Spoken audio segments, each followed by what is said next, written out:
Hey viewers, welcome to another game, Casual Pro Gamer. Today we're once again doing the daily challenge of Bloons Tower Defense 5, and as you can see it's the 31st of January. So we get a whole lot of options to get through this, and at first I didn't notice, but it is deflation mode. So you get 50,000 gold to buy your defense and yeah, make it through everything. So buying the final upgrade on any tower that has an activatable upgrade is normally a bad idea. So yeah, getting a lot of cannons here. I think I will go for 5 cannons that are upgraded 0 and 3. And yeah, this is pretty much, well, just building up and then letting all of the all of the things just play out.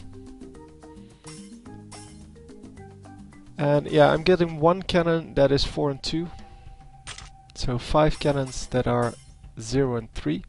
So I don't get the range upgrade or the splash upgrade because, well, my other towers can take care of that. So this one is going to take care of the AoE damage and the camo detection. And as you can see, upgrading the AoE on both paths. So path 1 has an AoE attack in the lightning, and path 2 has an AoE attack in the fire thingy. And I upgrade both of them.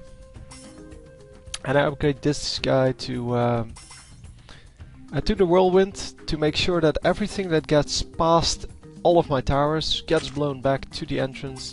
I don't know how effective it is, or it will be, but it seemed like a good thing to do.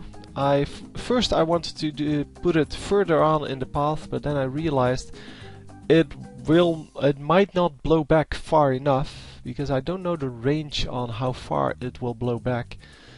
And therefore it might be a better idea to just, well, go with what I'm doing at this moment.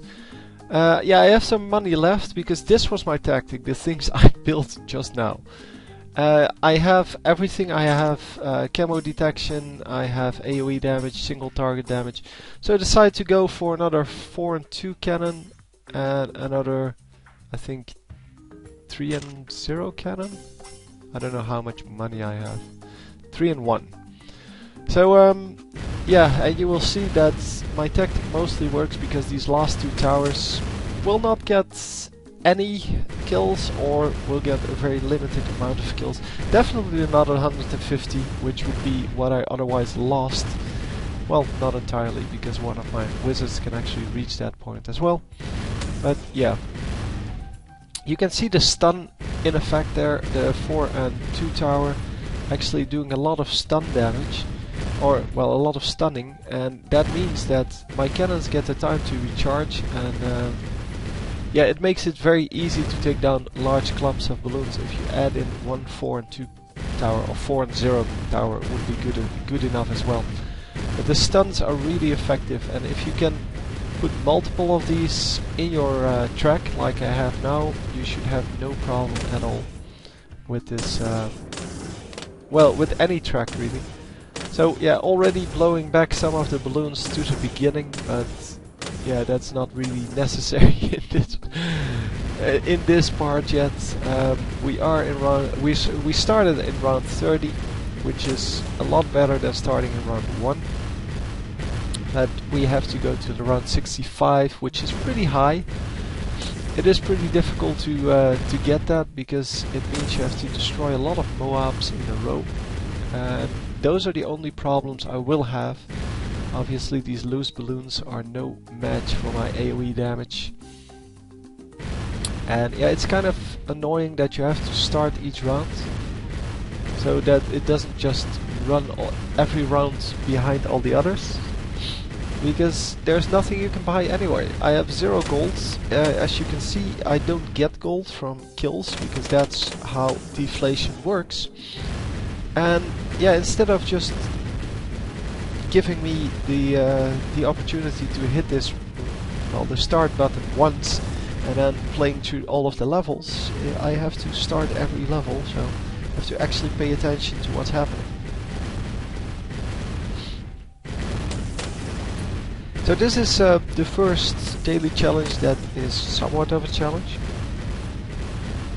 I didn't find it really hard, but I had never played Deflation before, and I just, well, took an approach. I had no idea how much gold I would have for everything, so whether or not I could afford everything I thought, but apparently I had gold left, quite a bit of it too.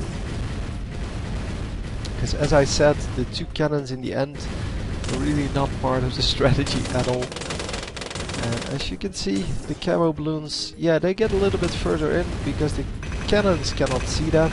So the wizards have to take care of them, but I still have two wizards left that haven't done anything yet. And, well, they will be able to take them out if they ever come that far. Obviously it's good that the camo balloons don't get stunned but fly straight through. It makes it possible for the wizards to actually focus those. So the two wizards in the end.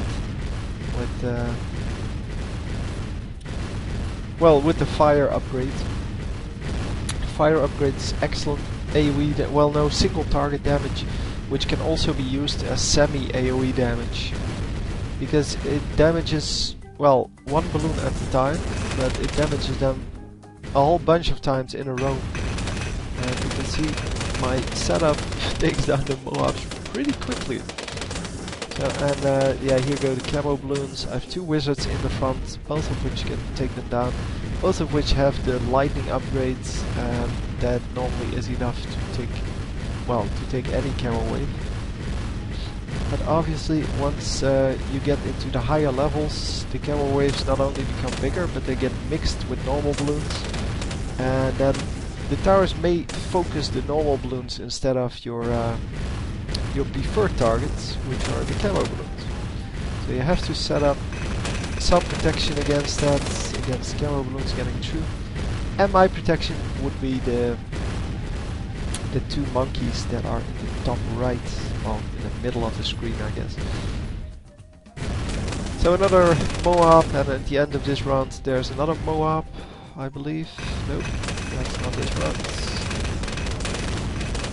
So this is round 50. Oh, that might have been the end of that round. So we would have completed normal, no problem. And so this is where medium comes in. And deflation apparently is always on medium because it doesn't say medium, it just says deflation. So finally my three wizards, well no, my two wizards there and my cannon up at the top are getting some work done. I'm not sure if the cannon at the top was such a good idea, by the way. It seems that the Moabs are never getting in that far, so it might have been a better idea to, well, put that cannon somewhere else or spend that money on something else. But yeah, well, you bought it, so you have to use it now. Since there is no way to, yeah, to get a refund on that. A full refund, that is. Because as you can see, yeah, a full refund isn't really necessary in a normal game mode, but yeah, in this game mode, because you have no other ways of getting income. Well, banana farms also don't give you income, just so you know. On deflation, you cannot get extra income. That's just the way it is. You can get extra lives from the banana farms there. If you have the healthy bananas upgrade, which is a premium upgrade, which I obviously don't use because I don't like to pay for Flash games, even if they're as awesome as this one. So yeah, this would definitely be a game that I would normally pay for, but the premium upgrades are kind of cheats and I don't like them. So all of the camo balloons getting through because my towers get distracted by the rest. And here's where it becomes interesting, because this guy actually is going to get through most of my defense, but then fortunately they do get taken down, so all of the mobs that were inside get taken down, no problem. So my cannons in the back still haven't done anything. And at this point, yeah, I think that the top cannon has done enough to earn itself a place there. It did shoot at some of the mobs, which is, by the way, the only reason to go for the third upgrade in Path 1. Because if you don't shoot mobs, then the upgrade does nothing. And as you can see, no problems, those camo balloons, they melt like butter to my setup here. And finally, my cannons get to do something. So this wave would have gotten through with a lot of balloons actually. This is once again wave 63. But if I use that same money to buy range upgrades on my cannons, I'm sure I would top this level 2. So, or an extra wizard monkey, or yeah, I don't know. There are probably several ways to do this. I just found this one to be attractive enough. Didn't know whether I would have enough cannons, but 5 seems to be the right number. Well, the 5 seems to be the right number. And yeah, with range upgrades you can obviously take down the mobs a little bit easier. They won't go all the way around the bends, and the cannons in the end will not have to pick off the last balloons. Anyway, hope you enjoyed. I'll see you next time. GG.